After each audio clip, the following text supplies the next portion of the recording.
Welcome back to the podcast, ladies and gentlemen. I am your host, Jay Vaz, and you're watching the Jay Vaz Show, music and entertainment at its finest. We got a special guest with us today, live and direct from an undisclosed location in Mexico. Before we get you there, make sure you follow us on all the social media pages at the Jay Vaz Show. Check out the website, thejvazshow.com, and make sure you subscribe to our YouTube channel at the Jay Vaz Show. And if you're listening to us on Apple Podcasts, Google Podcasts, Spotify, or iHeartRadio, hit the subscribe button, rate the podcast, share the podcast. And as always, make sure you drop a comment on the review section. Let us know what you think. So let's get right into this. As we mentioned earlier, joining us from Mexico, OC Da Youngin. What's up, man? What's up, man? How you doing, bro? Shit, man, we doing good. You know, glad to finally be able to make this happen.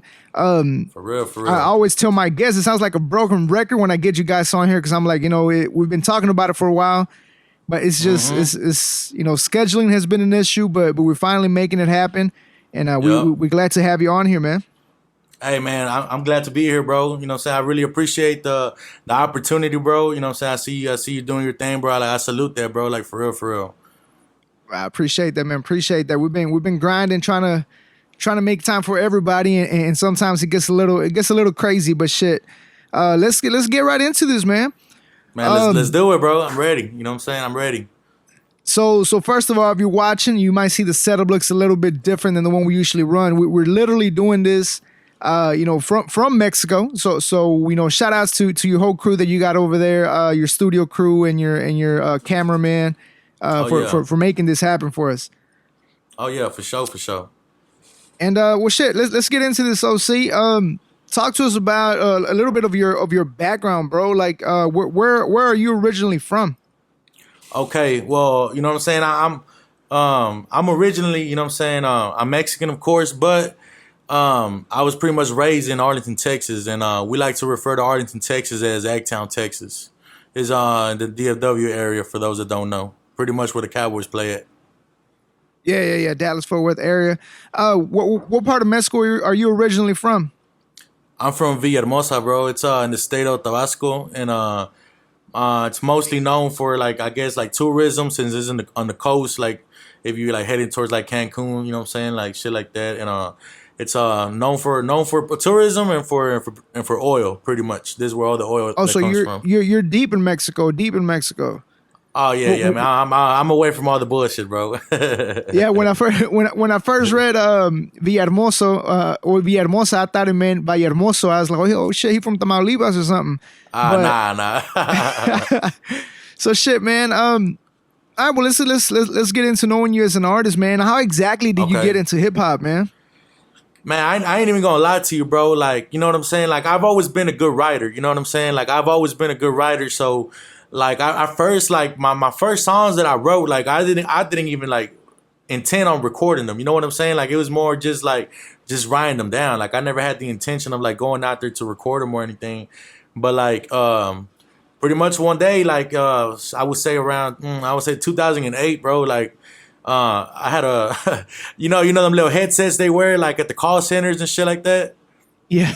With the Xbox ones? Yeah. Yeah, like the gamer ones with the little mic that sticks out, bro. So I pretty much got me one of them with a little old, $20 I had, and I recorded, I would say, my first, I don't know, maybe like 5 songs with that, bro, starting as of 2008, just, you know, just as a hobby at first, really, you know what I'm saying? Yeah. So yeah, whenever you recorded back in 2008, at what point did you decide to take it, you know, to the next level, take it more serious? Yeah. Well, I mean, right now, I'm only 26 years old. So like 28, I'm tripping. Like 2008, I don't know, bro. Like I don't know how old I was. I was young, I can tell you that. So I didn't really know how serious I wanted to take it. It's just something I never really thought about, you know? But as time went by, like my writing skills started developing into freestyling skills. So that's really, when I first got started, it wasn't really much my writing, because I had already been writing. I just didn't record until like 2008, going towards like 2009. You know what I mean? So what's up, guys? Jay Vaz from the Jay Vaz Show. Just want to let you guys know the BU shirts are now available for pre-order. You can find the link to place your order on the description of the video. And we also have the pins and the stickers that you can purchase as well. So once again, the link is on the description of the video. I hope you guys keep enjoying the interview. Then I started developing my freestyle skills, and that's really what caught people's attention the most. Cause they're like, I was really like the only Mexican dude like out there freestyling. You know what I'm saying? Like with the black folks and shit. You know, like so that's really how people got, you know what I'm saying, like attracted towards me music wise. You know, they'd be like, damn, like he out there freestyling and shit. And at first, it was kind of weird. You know what I mean? Yeah. So I was looking into your background, your musical background, and it says you started a label, DSC Records. Can you talk to us about how that came about, and you know, was there any other members in that group, or what was going on with that label? Oh man, see now you going way back with that one, bro. Shit, man. Pretty much, I'm gonna tell you how the scene was, bro. I'm gonna paint you a picture real quick, right? So back then, like for you know, for those of like my generation, like around my age, they'll probably remember it was like a little era where like cadets were getting real popular. And we're like, what is a cadet? That's pretty much like the little dance crews that used to go to like quinceañeras and like sweet 16s, and they'll do like their little like choreography. You know what I mean? And yeah. That was real popular back then. Everybody was trying to be like a dancer and like break dance and shit like that.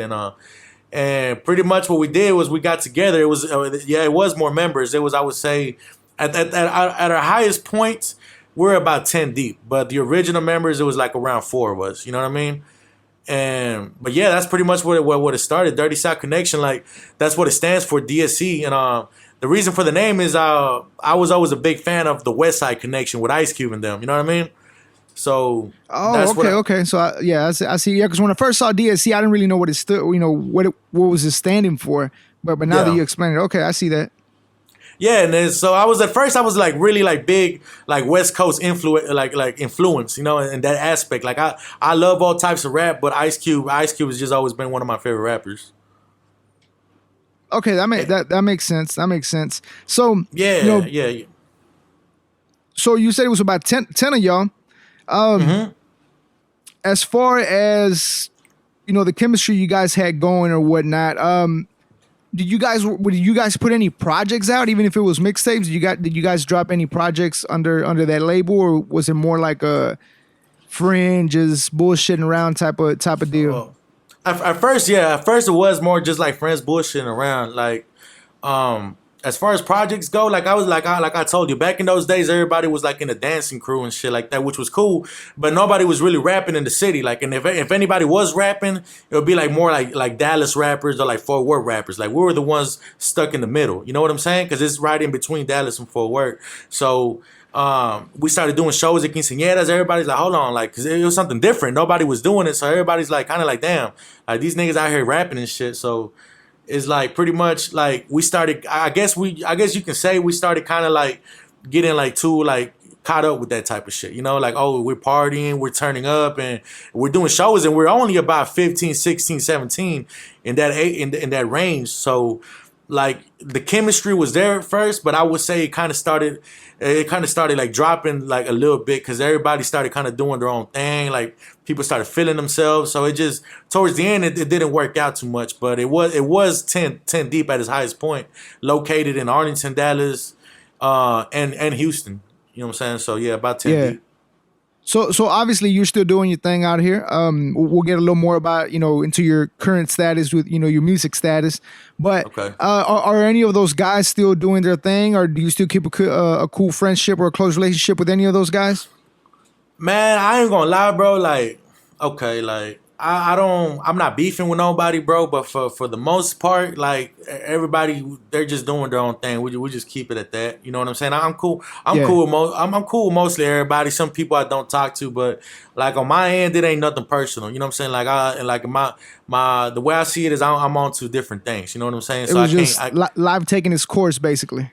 Exactly. I can't focus too much on that. So I don't see it as, you know, I don't see it as anything negative. I just see it as it's just the way life goes. You know what I'm saying? So around what time did you guys completely split up and you just continued on with your own thing? Well, okay. So I started rapping 2008. like I had mentioned, 2009 I formed DSC Records. But pretty much like 2008, 2009, 2010, and towards the end of 2011, it just completely split up. So I would say it lasted Okay. from 2008 through to like 2010. Yeah, towards the end of 2010. Okay, so about 3 years. For those 3 years, I was reading that you were actually approached by at the time Mr. Rep in My Block, Rob G. Talk to us about what happened with that and how how that come about and why was there no movement afterwards. Man, that's throwback, man. That's throwback right there. I remember when people So got that's the what we news at do. I'm like, first. that's what we do, man. That's what we do. We take them Damn. back. Okay. Well, pretty much. All right, bro. Pretty much. Back then, it was pretty much like kind of the same as far as social media, but back then it was more like MySpace. You know what I mean? Oh yeah. And so we were like from the first in the city to like really put our music out there. There was other people doing music, but like I said, it was more like freestyling or bullshitting around. Like we were from the first to actually start putting our music out there like online.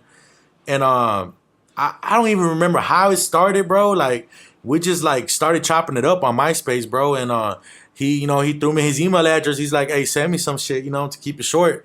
And I sent him some music, and we kept, he was feeling the music. And the thing about me is like I could have sent him my personal music, but I sent him like music with everybody that I was rapping with from DSC Records. So I don't know if maybe he wasn't feeling that. I don't know, but I didn't think it was anything wrong. Like, because we kept good contact after that, because he was thinking about starting a new crew or something like that. And that's around the time when he first started like putting out GT Garza in them. So and after that, I don't know, it's just like MySpace kind of fell off, and then after that, you know what I'm saying? Like I don't know, I just don't know what happened. Like we just I don't know, we just lost contact, bro. But I didn't really stress it too much, you know what I'm saying? But it is what it is. You feel me? So if you go back in time and you feel like that, putting the rest of the crew on the tracks that you were sending him, would you have done anything different as far as that's concerned? I don't think I would, bro, because I mean that's something that I put out there from the rip. I'm like, well, like I rap, I do my own thing, but you know what I'm saying, like I have my own crew, you know what I'm saying, and this and that. And we do music and this and that, because like for the most part, when I would record music, like I would always take like initiative to like, hey, you want to hop on this song, you want to hop on that song. So I never like I had a few songs by myself, but my main catalog at the time was like with everybody else. You feel me? So I don't I don't think I would have done anything different. So whenever this was happening, we talked about this about a month ago when we were first putting together the idea of doing this interview. When this was happening, how long of a time frame was this to when you met Rasheed? From the whole DSC Records situation? Yes. Okay, so all right, so towards middle 2010, I would say that's when we really split up as a crew. So whole time Facebook was already up and running. Like few people were still like on MySpace and shit like that, but like everybody was already onto my Facebook. You know what I'm saying? Yeah. So that was just like me. I saw the vision from early, like because I was always grinding on foot. You know what I'm saying? But I was from those that saw the vision earlier that okay, you got to really get on this online shit. You feel me? You got to network with people. You know what I'm saying? Like I was onto this early, like so. I always had like a few, like, you know what I'm saying? I always like collab with people from all over. Like I was collabing with people from Houston a lot. And then, you know what I'm saying? Like I just linked up with Rasheed, and me and him had chopped it up a few times also. And, I knew some of his people personally. So that just came about, just off of collabing and shit like that. You know what I mean? So what was that? Oh, so the relationship that you built with Rasheed eventually led to you signing to his 21st Century. Talk to us about about that experience, being able to link up with somebody like Rasheed, being that he's been such a big part of Dope House and the whole Houston SPM movement that he had going on. It still has going on actually, but what was that experience like, being able to join such a known artist and respected artist? Because Rasheed is one of the most humble, respected artists I've ever met. So talk to us about that experience and how exactly that came about. Okay. Well, pretty much like, like I had mentioned earlier, the whole DSC Records thing towards like the middle of 2010, it was already a fall off pretty much. And so I was independent for the longest. Like when the crew split up, it's like everybody was still everybody was like still like doing their own little thing, but then like everybody kind of stopped. But like so I was one of those that I just kept going. Like a few people were still putting music out, but not too consistent. You know what I'm saying? We're keeping it real. Like, but I was just one of those that I just kept going. I kept collabing with people. I kept networking. I was still doing little shows here and there. So it eventually like I remember a situation happened. I'm not gonna mention the artist, but because it's some old stuff. But there was a situation with an artist, and there was a whole situation where like people were like buying fake like SPM like hooks and shit that and or Okay, shit I remember that. I remember that. Yeah. yeah, that actually happened a few times. Like it had actually happened before. The last time it happened was a big scandal. But when this happened, it was barely like coming out, but like a lot of people didn't really know. So it was like there was this artist, you know what I'm saying, and like he was pretty much like flexing and stuff, and pretty much, I forgot what I said. Rasheed had said something. It was like a situation involving Rasheed, and like so it's like pretty much it's like he was fucking with my music, and then we chopped it up about that, and then I mean I just really forgot how it happened, but he pretty much welcomed me into joining 21st Century. So that's really how that came about. You know what I'm saying? Because he fucks with people in the DFW like hard. He be out there a lot. So Yeah. It's funny because I just hit him up. He just got back to Houston from Dallas, and I just yeah, chopped it up with him about bringing him on to do an interview as well. yeah. So let's talk about as far as the way things were handled back then. Well, let me ask you this. In the what was it like 4 years ago? Were you still involved with 21st Century when this last little deal of SPM versus being sold? Were you still around Okay. 21st Century when that happened? Okay, when that first happened, that's when I first like joined 21st Century, which was I would say actually around this time, bro. Well, not this time. Not never mind. I'm tripping. Around September, I would say around September 2011.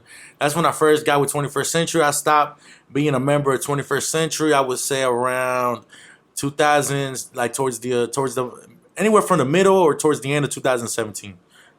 We were talking about was it a social media stunt as far as the way they handled the situation of SPM's versus and hooks being sold. Yeah.